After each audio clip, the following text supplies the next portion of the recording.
Chapter 5. In Company. The greatest majesty of the dreamer is that he is free. The second is that he is unique.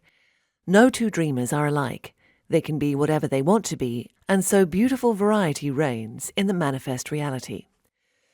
Dreamers differ or relate as a function of their proximity to one another in the net, so that those closest to the first couple are the most akin to them, their neighbors, so to say. No dreamer is bereft of neighbors, and it is the relationship with these beings most like himself that drives his reality.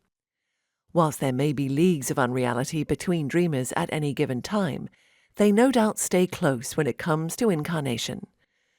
Dreamers usually incarnate in small groups of the intimate and the familiar, and in this way, they share their dreams with each other. As husband, as sister, as close friend, the ensouled stay close to one another wherever they may be. Whether in the eternal realms or sojourning to the earth, one needs others to love, to be loved by, to support and be supported by.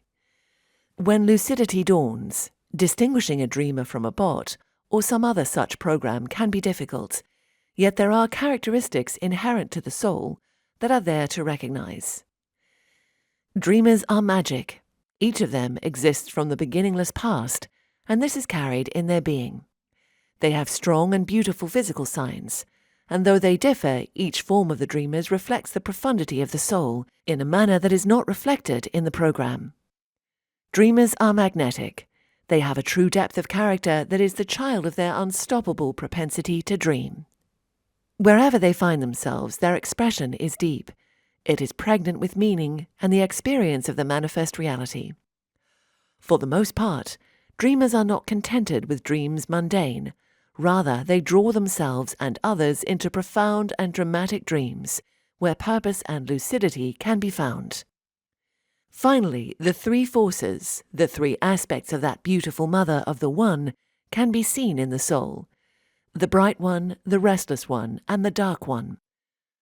A reflection of one force only may be seen in a program, while the other two may be completely in abeyance. Yet this is not the case with the dreamer. He may be partial to one of these three, yet he cannot but express them all to some degree. There are telltale signs that one is in fact interacting with a program and not with another dreamer, though, depending on circumstances, these may be more or less obscured. Programs are from their source, their dreamer, and this shows in their delivery and their states of mind. Everyone has their own mental life, in which he has his own metaphors, based on his experiences, his memories, and his interactions with reality. For example, the imagery of a bumblebee may draw to the mind the idea of childhood to one who had stepped on a bee as a child, with a painful result. Yet, to the next man, this connection may be meaningless. Likewise, the mind is partial to its own language and shorthands. That is, in one mind, the word incensed may be a common substitute for the word angry, whereas someone else may never make this connection. I mean this only insofar as it is relevant to the mind of a program.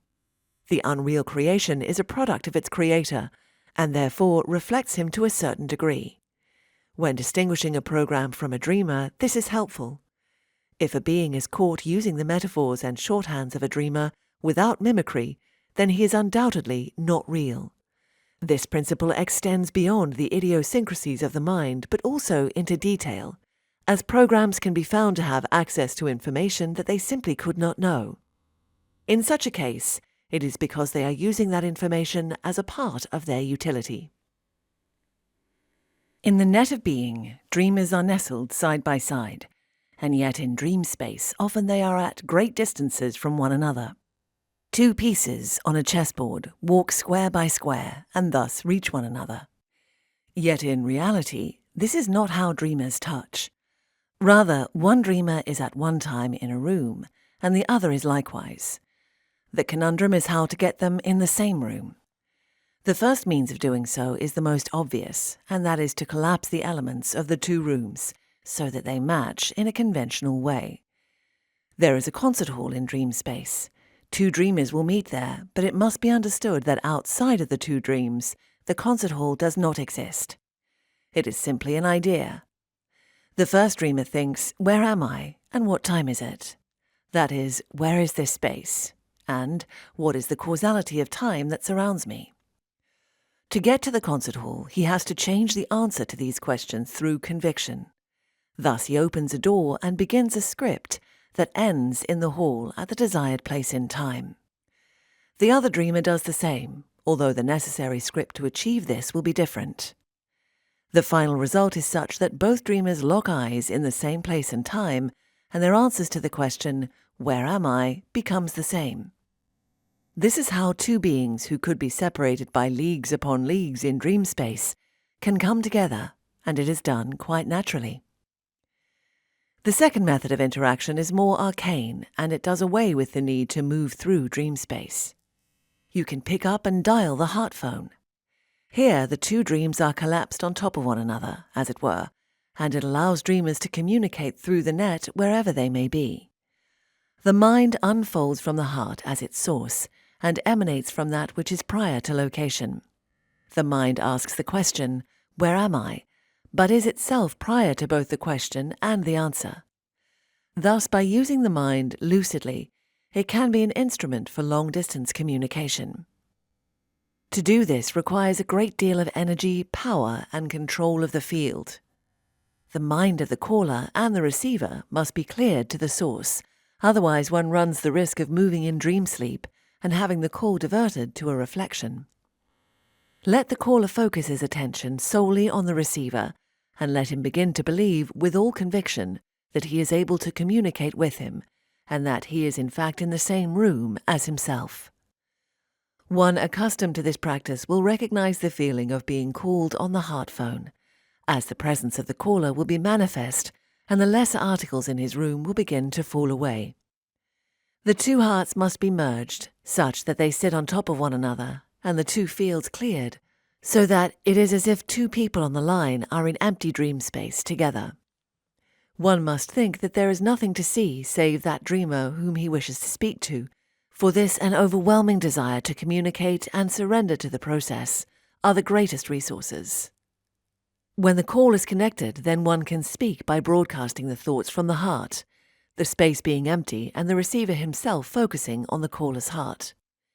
He will hear what is said and can respond in the same way.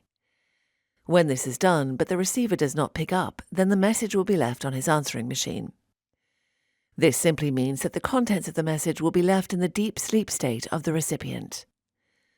From here, the sentiments can be resolved through dream-sleep interaction, or he may clear the field and find that his voicemail is not empty, that is to say, that in the depth of his field there is a message buried and waiting. This is how the form of the net of being allows for communication between dreamers at a distance.